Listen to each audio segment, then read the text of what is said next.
കുറച്ച് മാസങ്ങൾക്ക് മുമ്പേ ഇവിടെ ഫ്രണ്ടിൽ താമസിക്കുന്ന ഒരു ചേച്ചി ഒരു പാത്രം കൊണ്ട് കാണിച്ചു കേട്ടോ. എന്നിട്ട് എന്തൊക്കെയോ പറഞ്ഞു, എനിക്ക് ആദ്യം ഒന്നും മനസ്സിലായില്ല.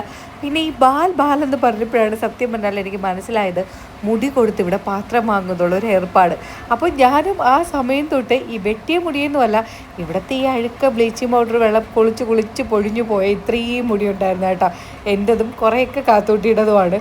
അപ്പോൾ അത് ഞങ്ങളിങ്ങനെ ഒരു കവറിനകത്തിട്ട് ഇങ്ങനെ സൂക്ഷിച്ച് വെച്ചിട്ടുണ്ടായിരുന്നേ.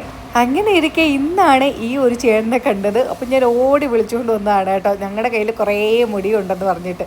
അപ്പോൾ ഈ ഫ്രീ ആയിട്ട് ഇങ്ങനെ മുടി കൊടുത്താൽ പാത്രം കിട്ടുമെന്നുള്ളൊരു ഏർപ്പാട് ഞാൻ വേറൊരിടത്തും കണ്ടിട്ടില്ല. ഉണ്ടെങ്കിൽ നിങ്ങളൊന്ന് കമൻറ്റ് ചെയ്തേക്കണം കേട്ടോ. അപ്പോൾ എൻ്റെ കയ്യിൽ ഈ ഒരു കാലാവധി കഴിഞ്ഞത് എന്നും കൊടുക്കണമെന്ന് വിചാരിക്കുമായിരുന്നു. അങ്ങനെ ഈ ഒരു പാത്രം കൂടെ ഉണ്ടായിരുന്നു. അപ്പോൾ നമ്മൾ കൊടുത്ത മുടി 20 ഗ്രാമേ ഉണ്ടായിരുന്നുള്ളൂ. അതുകൊണ്ട് അതിനിപ്പോൾ ഇതിൽ കാണുന്ന പാത്രങ്ങളൊന്നും വാങ്ങിക്കാനും കിട്ടൂല കേട്ടോ. പിന്നെ ഞാൻ മറ്റേ പാത്രം കൊടുത്തതുകൊണ്ട് അതിനും കൂടെ ചേർത്ത് വേറെ എന്തെങ്കിലും വാങ്ങിക്കാമെന്ന് പറഞ്ഞു. ഞാൻ ഈ ചേട്ടനെ വഴിക്ക് വെച്ച് കണ്ട് വിളിച്ചുകൊണ്ട് വന്നതാണ്. അപ്പോൾ ഞാൻ അവിടെ നോക്കിയപ്പോൾ അവിടെ ഇരുന്നൊരു ചേച്ചി കുറച്ച് മുടി കൊടുത്തിട്ട് എൻ്റെ അമ്മയെ ഒരു വലിയ പാത്രം അങ്ങ് വാങ്ങി. അവർ കൊടുത്തതിൽ കുറച്ച് കൂടുതൽ മുടി ഉണ്ടായിരുന്നു കേട്ടോ. അപ്പോൾ ഞാൻ വിചാരിച്ചു വാങ്ങുമ്പോൾ എന്തെങ്കിലും നല്ലൊരു സാധനം വാങ്ങിക്കാം, കുറച്ച് പൈസ അങ്ങോട്ട് കൊടുത്താലും കുഴപ്പമില്ലാന്ന്. അപ്പോൾ ആദ്യം ഞാൻ ഈ ഒരു ചീനിച്ചട്ടി എടുത്ത് നോക്കിയപ്പോൾ നല്ല വെയിറ്റും കാര്യങ്ങളൊക്കെ ഉണ്ട്.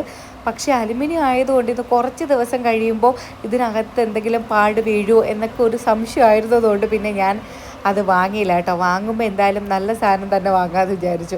അപ്പോൾ ഈ ഒരു സ്റ്റീലിൻ്റെ പാത്രം വലിയ ക്വാളിറ്റി ഒന്നുമില്ല. ഇതിനാകുമ്പോൾ പിന്നെ പൈസയൊന്നും കൊണ്ട് കൊടുക്കേണ്ടി വന്നില്ല. ഈ മുടിയും മറ്റേ പാത്രവും കൂടെ കൊടുത്തപ്പോൾ ഇത് ഒരെണ്ണം കിട്ടി.